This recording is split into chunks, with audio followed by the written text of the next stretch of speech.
Video में हम discuss करने जा रहे हैं क्लास 10th का टॉपिक जो कि चैप्टर 2 है एंड दैट इज पॉलिनोमियल्स। इसके बारे में हम क्लास 9th में भी डिस्कस कर चुके होंगे, तो थोड़ा सा रिकैप करते हैं ताकि हमें पता चल जाए कि चैप्टर 2 में क्लास 10th में ऐसे क्या कॉन्सेप्ट है जिससे हम चैप्टर को सॉल्व कर सके।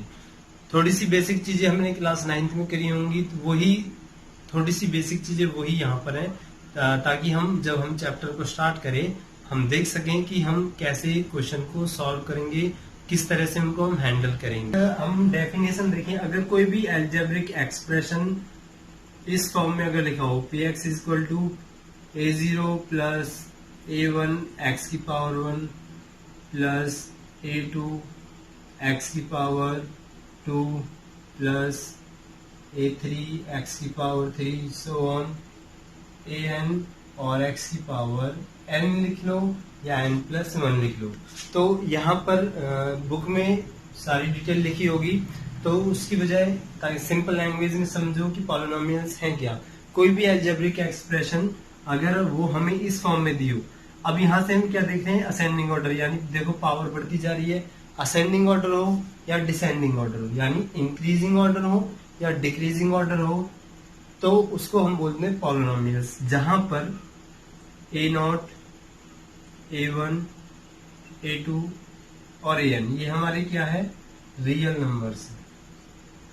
रियल नंबर्स का मतलब है 1 2 3 4 जो भी ले सकते हैं, लेकिन हम यहाँ पर क्या है, an is not equal to 0। हम जो ये आगे लिखे हुए हैं अल्फाबेट के आगे, यानी x की टर्म के आगे जो भी a लिखा हुआ है ये 0 नहीं होना चाहिए, ठीक।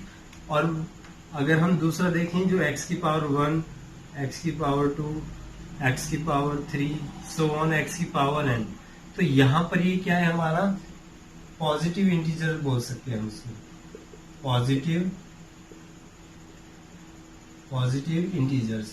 तो जो इसकी फॉर्म में अलजेब्रिक एक्सप्रेशन रहते हैं उनको हम बोलते हैं पॉलिनोमियल्स। अब ये क्या हो सकता है, या तो इंक्रीजिंग ऑर्डर में भी हो सकता है या डिक्रीजिंग ऑर्डर में भी हो सकता है। इंक्रीजिंग का मतलब है मान लो मैक्सिमम पावर इधर दी हो और घटते हुए नीचे जा रही हो, वो कांस्टेंट टर्म लास्ट में आता है। यहाँ नंबर देखो पहले है, यानी कांस्टेंट टर्म इसमें क्या है, पीछे है। तो ये एक तरह से इसका बेसिक है कि पॉलिनोमियल्स होते क्या है, कैसे उसको डिनोट करते हैं, कौन सा 0 हो सकता है, कौन सा नहीं हो सकता। तो ये तो था कि पॉलिनोमियल्स क्या होते हैं। अब अगर हम इसके बाद देखें तो वो होता है कि अगर हम पॉलिनोमियल्स की बात कर रहे हैं तो बेसिकली वहां क्या टाइप्स भी होंगे, यानी ये कितने टाइप्स के होते हैं। टाइप्स अगर हम बात करी जाए तो पहला हम देखें, पहला क्या होता है, लीनियर पॉलिनोमियल।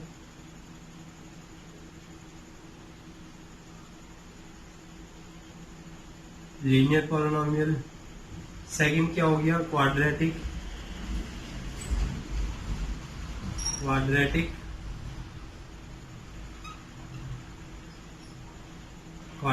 पॉलिनोमियल।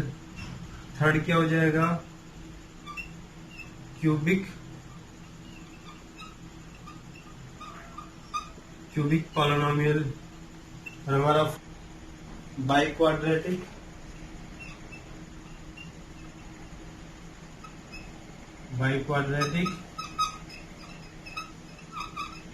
पॉलिनोमियल। तो ये तो हमारी क्या होगी, यहाँ पर ये हो गए हमारे टाइप्स, कितने टाइप्स के होते हैं पॉलिनोमियल।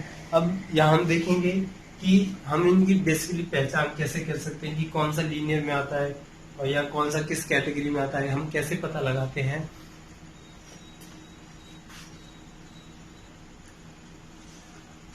चलिए तो डिस्कस करते हैं। पहला है लीनियर पॉलिनोमियल। अब देखो लीनियर की बात करी जाए तो लीनियर का मतलब, अगर हम यहाँ पॉलिनोमियल की सिंपल सी पहचान देखें तो हम नाम से पता लगा सकते हैं। अभी इससे पहले क्या है, हमने देखा है पॉलिनोमियल क्या होते हैं, वहाँ पावर भी लगी होती है अल्फाबेट में, तो वहां से हम पावर से हम डिस्कस कर सकते हैं कि कौन सी किस कैटेगरी में आता है। तो लीनियर का मतलब होता है, लीनियर नाम से हमें पता चला लाइन, जो सिर्फ एक लाइन हो जहाँ पावर ना हो, तो उस केस में क्या है, हम लिख देते हैं ax प्लस b।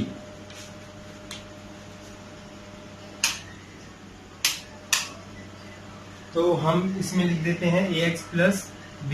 तो यानी यहाँ पर कहने का मतलब क्या है कि यहाँ x की पावर कुछ नहीं है तो 1 मानोगे, और जिसकी पावर 1 होती है वो क्या होता है, वो उसका मतलब क्या होता है, लीनियर पॉलिनोमियल्स। तो हमें सिंपल सी पहचान पता चल गई लीनियर पॉलिनोमियल्स क्या होते हैं। अब ये तो हो गया लीनियर पॉलिनोमियल। अगर हम क्वाड्रेटिक देखें, अब क्वाड्रेटिक का नाम से ही पता लग सकता है, क्वाड्रेटिक का मतलब है जिसकी पावर हो 2, यानी जिसकी पावर 2। हम कैसे लिख सकते हैं, ए एक्स की पावर 2 प्लस बी एक्स और प्लस सी। अब यहाँ पर क्या हुआ देखो, अभी हमने पहले पर पढ़ा था या तो डिक्रीजिंग में है या इंक्रीजिंग में, पावर 2 है, यहाँ 1 है, यहाँ कुछ नहीं है तो क्या होगा 0, और 0 के केस में क्या हो जाता है कांस्टेंट। तो ये तो हमारा हो गया क्वाड्रेटिक। क्यूबिक की टर्म में हम देखें तो क्यूबिक के केस में क्या हो जाएगा, वहां पावर हो जाएगी 3, ए एक्स की पावर 3 प्लस बी एक्स की पावर 2 प्लस सी एक्स प्लस डी। ठीक, बाइक्वाड्रेटिक पॉलिनोमियल्स कौन से होते हैं, ये पॉलिनोमियल्स होते हैं जिसकी पावर होती है 4, जिसकी मैक्सिमम पावर होती है 4। तो यहां हम लिख सकते हैं ए एक्स की पावर 4 प्लस बी एक्स की पावर 3 प्लस सी एक्स की पावर 2 प्लस डी एक्स, और हमने यहां लिख दिया लास्ट में ई। तो इस तरह से हम देख सकते हैं कि ये टाइप्स हो गए पॉलिनोमियल्स के। अब देखो हमने यहाँ डिग्री की पावर की भी बात कर दी। अब अगर हम डिग्री का कॉन्सेप्ट देखें कि डिग्री क्या होती है, जो भी मैक्सिमम पावर हो किसी भी पॉलिनोमियल की, जो भी मैक्सिमम पावर होगी वो उसकी होती है डिग्री। तो यहाँ हम लीनियर के केस में डिग्री क्या बोलेंगे 1, क्योंकि मैक्सिमम पावर 1 होती है। क्वाड्रेटिक के केस में पावर डिग्री होती है 2, क्योंकि मैक्सिमम पावर कितनी है 2। हम काउंट नहीं करते, सिर्फ मैक्सिमम देखेंगे सबसे ज्यादा पावर किसकी है। यहाँ मैक्सिमम पावर 3 है तो डिग्री कितनी होगी 3, और बाई क्वाड्रेटिक में मैक्सिमम पावर कितनी होगी 4, तो यहाँ डिग्री कितनी होगी 4। अब हम बात करते हैं जीरो ऑफ पॉलिनोमियल, जो कि 10th क्लास यहाँ से स्टार्ट करते हैं, क्योंकि जीरो से स्टार्ट होता है। जीरोज ऑफ द पॉलिनोमियल हम अगर फाइंड आउट करें तो उस केस में हम जीरो कैसे निकालते हैं। तो जीरो निकालने का तरीका है, कोई भी पॉलिनोमियल अगर px है, अगर वो pa=0 हो जाता है, यानी x की वैल्यू कुछ भी जो भी क्वेश्चन में दी होगी वो रखने पर वो पूरा सॉल्यूशन अगर 0 हो जाए, तो वहां से क्या पता चल जाता है, हमें पता चल जाता है कि वो उस पॉलिनोमियल के जीरोज है। यहाँ पर अभी नहीं पता चलेगा कि ये क्या बता दिया, जब हम क्वेश्चन देखेंगे तो वहां हम समझ सकते हैं कि किसी भी अल्फाबेट में जहां हम वैल्यू रखें और रखने पर अगर वो पॉलिनोमियल 0 हो जाता है, तो इस केस में हम उसको क्या बोलते हैं, जीरोज। ठीक, तो यहाँ से 10th क्लास का कॉन्सेप्ट स्टार्ट होता है, जीरोज ऑफ द पॉलिनोमियल क्या होते हैं। ठीक, और ग्राफ के केस में भी हम पता लगाते हैं कि जीरोज कैसे फाइंड आउट करते हैं। तो उस केस में क्या है, अगर ग्राफ जिस भी एक्सिस को काटता है, तो अगर उसमें एक्स एक्सिस के अकॉर्डिंग कुछ है तो वहां हम जीरो बता सकते हैं।